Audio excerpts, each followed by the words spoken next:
Hi, everyone, and welcome to Let's Talk Risk, where our mission is to engage, inspire, and empower the global community of risk practitioners. I'm your host, Naveen Agarwal, and today I'm absolutely thrilled to welcome my guest, Florian Tolkmitt, once again to Let's Talk Risk. He has been on the show multiple times, sharing his insights. But if you don't know Florian, he is the managing director of ProLines Global Solutions, a consulting firm out of Germany specializing in clinical evaluation, post-market surveillance, risk management for medical devices. I strongly encourage you to check him out on LinkedIn, connect with him. But today we're going to talk about clinical evaluation because it's very timely since just now a draft standard has been published. So we're going to talk about that, a couple of key concepts, challenges around clinical evaluation when it relates to risk management. So Florian, with that, welcome to the show. How are you today? Thank you for inviting me, and I'm doing very good, and I'm very excited to speak about this topic and share some insights about the draft standard and topics related to clinical evaluation. Awesome, Florian. I think you have such deep insights and experience with clinical evaluation. You're really the right person to talk to about this. So I want to start by asking you first, what do people still get wrong about clinical evaluation? What are some of the most misunderstood aspects of clinical evaluation for medical devices? Yeah, that's a very good question. I mean, we, as a consulting company, we receive many times project requests when companies have submitted their documentation to notified bodies and then get feedback. And I'm also in close contact with different notified bodies and always try to find out, so what do people get wrong? So I think I have quite some good insights. And one of the topic that still, after years of EU MDR having been there, many people get wrong is that they don't really define outcome parameters in their clinical evaluation. And that is due to a misunderstanding that is based on how clinical evaluation is described in EU MDR and MEDEF 271, where basically the idea of what comes first, is it the clinical evaluation plan or is it the evaluation of the state of the art, is not very clearly described. Companies always mix that up. And then due to that mix up, they don't really understand how to derive these outcome parameters based on the state of the art. So that's a key topic. Interesting. Let's talk about how the new draft standard, it's the first time they have come up with a standard on clinical evaluation, right? Is my understanding correct about that? Absolutely, yeah. It's the very first draft version. Okay. So this should provide a good understanding of principles and requirements for clinical evaluation to the industry. So let's get into that. I think it is ISO DIS 18969. Tell us when it came out and just big picture, what it is all about. Okay, yeah. So we've been working on it for some years already. And I'm part of the working group. So I'm the dean expert, or one of the dean experts from the German Standardization Institute, representing Germany in the international working group. And yeah, we've been working on this global standard for, as I said, for some years. And it was released in December 2025, officially on the ISO platform. And there was kind of a mix-up, which was a bit strange, to be honest, because it was released earlier on the German standardization platform than on ISO. In the beginning, I did not really understand how that came about, but it seems that for publication on ISO platform, it needed to be translated into French. And for publication on the German platform, it was translated into German, and simply the German translation happened faster. And that's why it was published there first. Interesting. Like a Christmas gift for us, for the industry. Absolutely. And not the only one, because in the EU, there were so many guidance documents and the MDR update proposal published. Yeah. But you also asked about what does ISO 18969 now cover. So maybe to give let's go into that.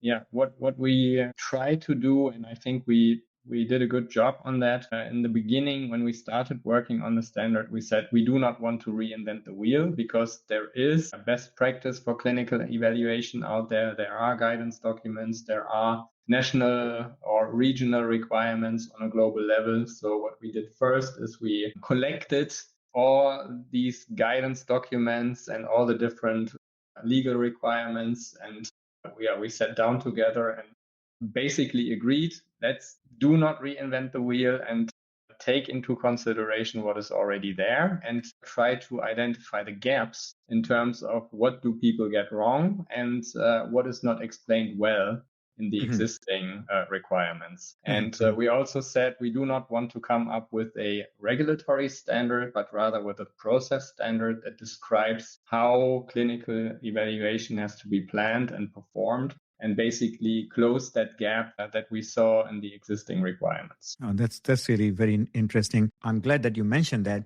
it's a process standard. So guys, as you are joining, welcome first of all to all of you as you are joining and settling down. My guest today is Florian Tolkmitt, and we are talking about clinical evaluation, specifically the new draft standard that has just been issued. Share your perspective, thoughts, questions, comments about clinical evaluation. If you have any insight about the standard, also please share that in comments. I encourage you to participate. Florian, let's get into that. One of the things that I noticed when I glanced at it very briefly is that ISO 14971 is included as a normative standard in this clinical evaluation. So that's one good news. However, I'm a little bit confused about one thing that I want to clarify with you.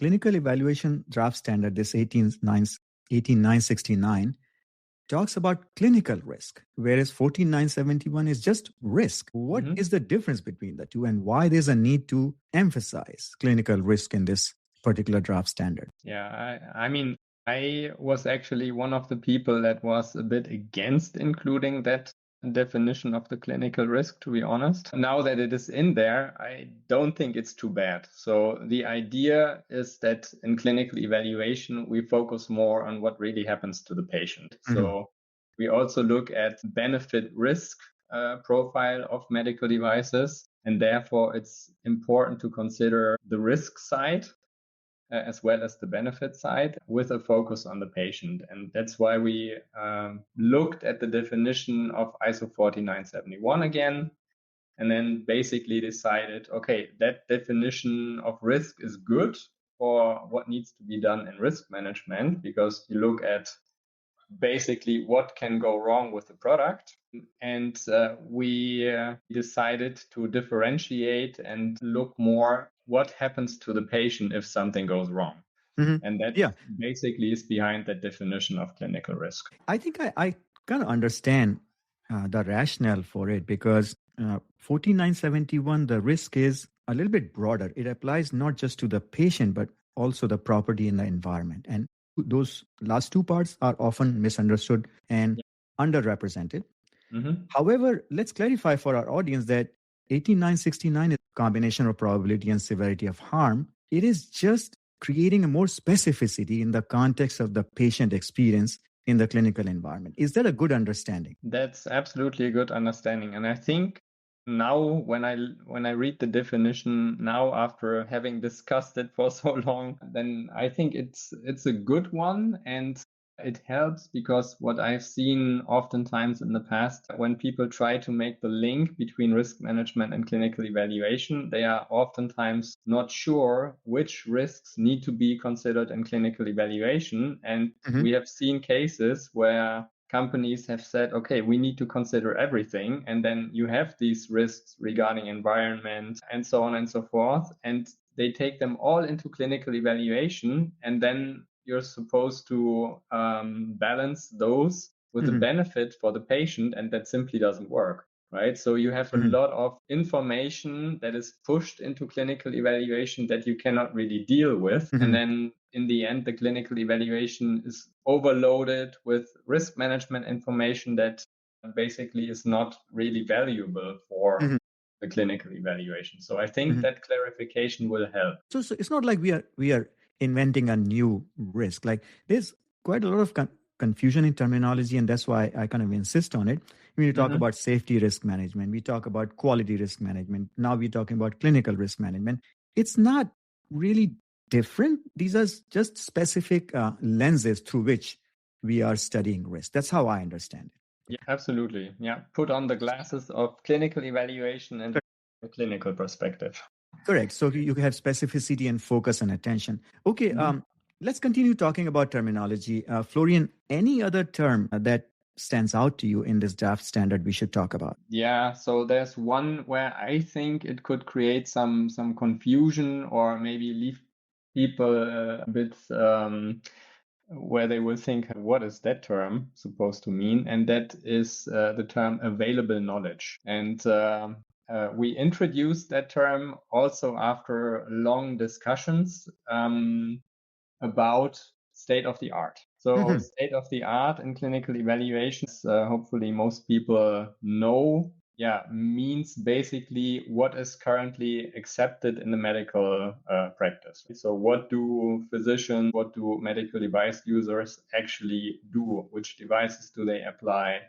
Or even other methods of treatment.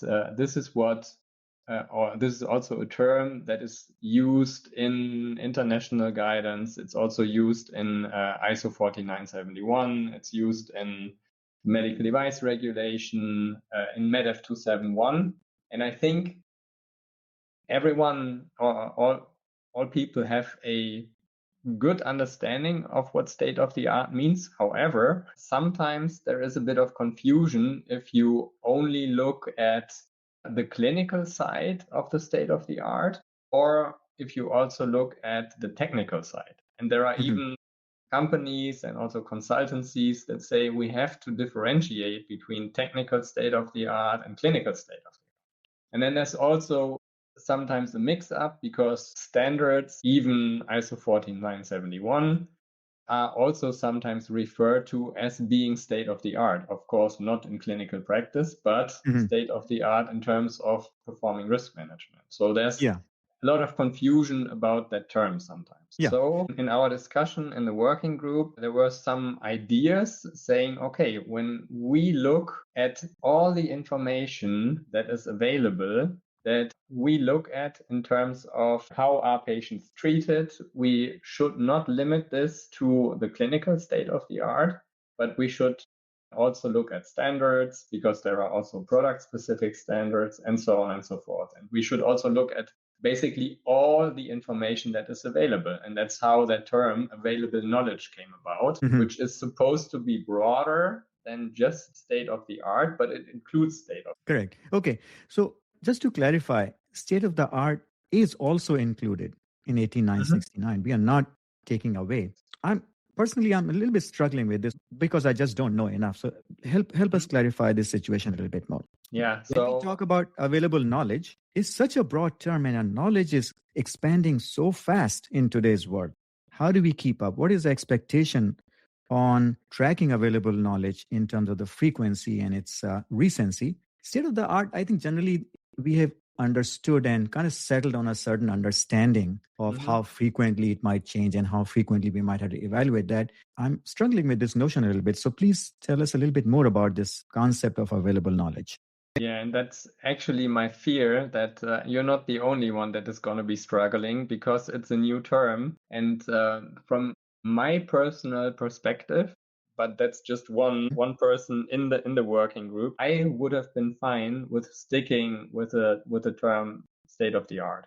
Because I think it's what everyone is used to and everyone understands it, even though there might be some misunderstandings, but I think that could have been dealt with. But now we have that term available knowledge. I honestly don't know if it will stay there because it's still a draft version. So it could be that it will also be removed again. But the concept is that when looking at the information to determine evaluation criteria for the medical device, you look at everything, every single piece of knowledge that is available. And that includes the state of the art. And I would basically say state of the art is the major part of it. Maybe if I put it into numbers, maybe 99%.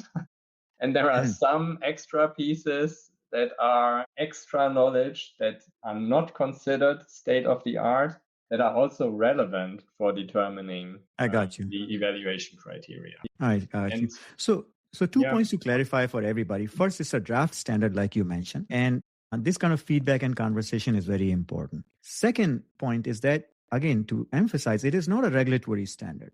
It is a process standard. So I think if I'm correct in assuming that it's not like a regulatory body will say, no, show me your available knowledge evidence. It's up to us to decide and define what would that be in our clinical evaluation procedure, not mandated by any regulation, correct? absolutely, yes. Maybe first of all, regarding the status. So yes, it's a draft standard, and currently there's a commenting phase going on. So we are collecting feedback via the national standardization institutes again. That commenting phase will end mid of March approximately, and then we will have to sit down in the ISO working group again, review all the comments, make the corresponding changes, and then there's like the normal standardization process behind it. And I think if you look at the ISO website for 18969, then you will see that publication date is estimated for August or something this year. Okay. But of course, that can be delayed. I would expect that by the end of the year, we're going to be done, but I cannot guarantee it. Yeah, sure. Then I think your second question was regarding, so it's not a regulatory standard, right? It's a process standard, and it's supposed to help manufacturers really understand what to do in order to perform appropriate clinical evaluation. And we said we going to do a process standard instead of a regulatory one because we do not want to interfere with what is already existing, but we want to help make the processes better. And the processes are basically designed by manufacturers. So we just want to help them to improve their processes to get a better understanding of what to do first, what comes second, what comes third. But they are still, of course, able to comply with the national and regional requirements. Yeah. Great point.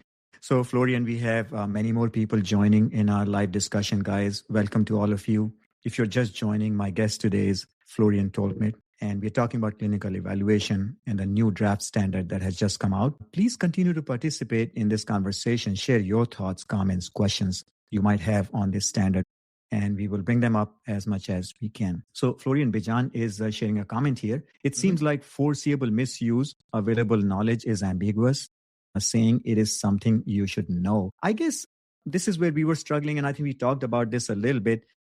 Florian, let's continue our conversation. Another term that stood out to me was this clinical outcome parameter. And I think you briefly mentioned that in your remarks about what people still get wrong. Tell us a little bit more about what clinical outcome parameter is and maybe share an example. Yeah. So, well, the thing is that in the past, when I look back at clinical evaluations of the years in the past, then most of the time it was basically a story being told. And I think that is still very, very important, right? You need to tell the story about the medical device and focusing and coming to a conclusion regarding the benefit risk profile. But there was not really something where you could say, okay, we are really measuring something. Right. And the clinical outcome and clinical outcome parameter is supposed to be a parameter that you use in order to measure, for example, the benefit, the risks, and they are supposed to be connected to the state of the art. So basically, what you do in the state of the art evaluation, or to put it in broader terms, in the evaluation of available knowledge, you derive evaluation criteria. So you look at what is currently accepted in terms of risks. You look what is currently accepted in terms of a potential benefit of the treatment of the device and also acceptability of the benefit risk profile. And you really do that based on the data that you collect. So you will come up with, for example, thresholds, or you will come up with ranges that might depend on the different devices. And if we look, for example, at an orthopedic implant, let's take a hip implant, clinical outcome could be improved mobility. Clinical outcome parameter could be something measurable, so the range of motion. And then the evaluation criterion is how, on a scale for the range of motion, how far is the improvement? And then you compare that to what you have derived based on the state of the art, and you can measure it for your own device, and you can basically do the comparison. I see. Now, this is very clear to me, and sounds like to me the primary and secondary safety and effectiveness endpoints that people specify in a clinical trial. That's how it sounds like to me. Maybe there's more to it, but I also want to make sure that people understand there is no mandatory requirement for a clinical trial for every medical device, correct? Yeah, there's not.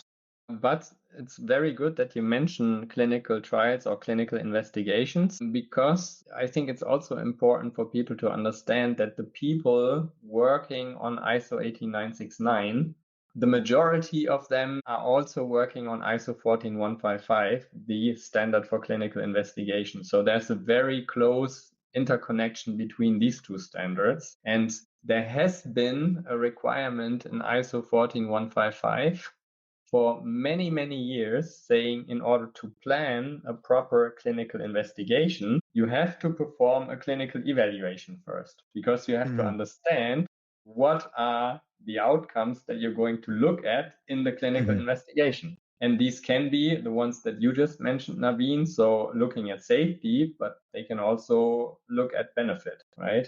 And yes. Yeah, I think it's really good that we have that close interaction between the two standards now. And also, I want to say there is an interaction between ISO 18969 and 14971. If I can frame it as a wish, I think the interaction can be even better in the future. But for sure, it's an ongoing process, right? For sure. Now, Florian, I know we are running short on time, but I have two questions that are so pressing in my mind that I want to ask you. Yeah. The first one is sort of a related question to this conversation about demonstrating a measurable benefit. And in the past, we have talked about quality of life indicators. Is that on the table when it comes to a clinical outcome parameter? You know, there are many quality of life surveys, standardized surveys that we can do. And I've seen people submit that information in PMA submissions. Is that included in this, or I'm talking about something totally different? I think it's mentioned as an example, but I don't know by heart right now. But that's okay. Definitely it's a possible outcome parameter. Absolutely. But I would say it always depends on the device. There can be many, many more. They can be very different, but it's one of them. Yes. Correct. And the reason I brought this up is because, I'm more familiar with how regulatory submissions are made to the FDA, and I read them, and I find FDA seems to be pretty open to quality of life indicators being included in their benefit assessment. I just was not sure what's happening in Europe. So it looks like it could be part of it. The second question that came out from a listener today, and I had this too. I'm still in draft form. So when is the final standard available? And I think you mentioned something about late August or maybe a little bit later this year. Correct? Exactly, yeah. But I don't want to promise it. Correct. Just to make sure. Correct. But let's also emphasize that you are not reinventing the wheel. There's a lot of guidance out there. I know IMDRF has a guidance on clinical evaluation. People should be using those best practices. And this standard will just sort of shed more light and more guidance on how to, which is what I love about this. So, Florian, we have run out of time. So I want to give you a couple of moments to just reflect on our discussion today and think about 2 or 3 key points you want to share with us as closing comments. In the meantime, guys, I want to share a few announcements with you. I believe a lot of you from Europe have joined today. And first of all, I want to welcome you to this platform. If you're not aware of Let's Talk Risk, we meet every other Friday on LinkedIn for a live conversation, 11 a.m. Eastern. It's always the same time. You're welcome to show up. We talk about different risk management related topics, regulatory topics. Our scope is pretty broad, but our intent is to engage in a conversation with you and invite you to participate. So please join us anytime your schedule allows. If you want to be a speaker, no preparation required.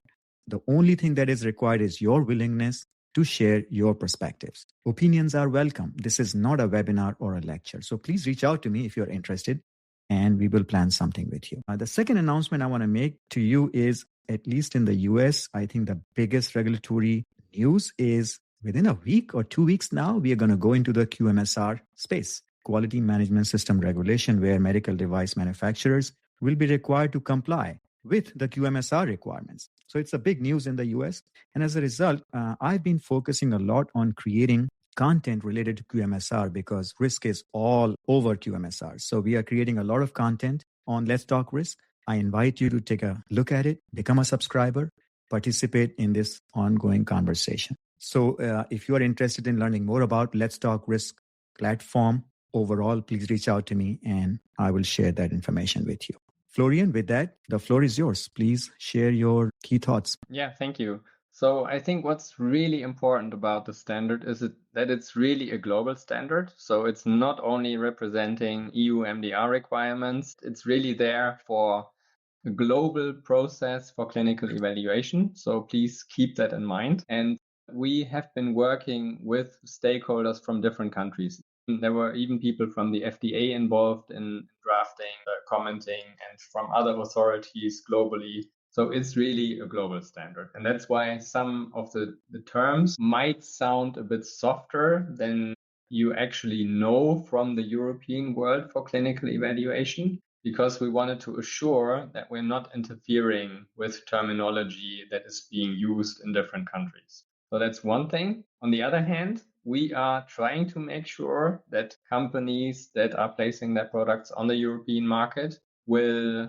be able to use the standard. And we are aiming at harmonization, which means that if you apply the standard, then you should be able to automatically comply with EU MDR requirements. So I think that's a win-win on that regard. And maybe the last thing to say about the standard, it's really describing the process, starting with the planning phase of clinical evaluation, and then going into more details how you actually perform the steps, evaluating the available knowledge, including state of the art, evaluating the data for the own device, and then coming up with conclusions regarding acceptability of risks, of the benefit, risk profile, and so on and so forth. So I think it's really helpful for companies that have been struggling in the past, and also very helpful for people that are new to clinical evaluation, because they will be able to learn it the right way from the beginning.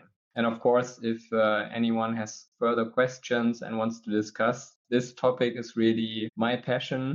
And if you want to talk more about it, I'm sure I'm going to be back here at Let's Talk Risk. Fun exchanges, but you can also contact me directly. I'm always happy to hear your thoughts and exchange on the topic. So thanks a lot. Thank you, Florian. First of all, big thanks to you, because I knew you have been at the leading edge of this topic. I believe it was 2 years ago. I believe that we talked about it first. All your work in the working group for this standard, I'm so happy to see it coming out as a tangible product now that the industry can use. So thank you for being a leader in this space. I really appreciate that. Guys, thank you for joining us today. Please join us again in 2 weeks from now, when we will have another fascinating conversation on a risk management related topic. So thank you all, everybody. Have a good day. Thank you. Bye-bye.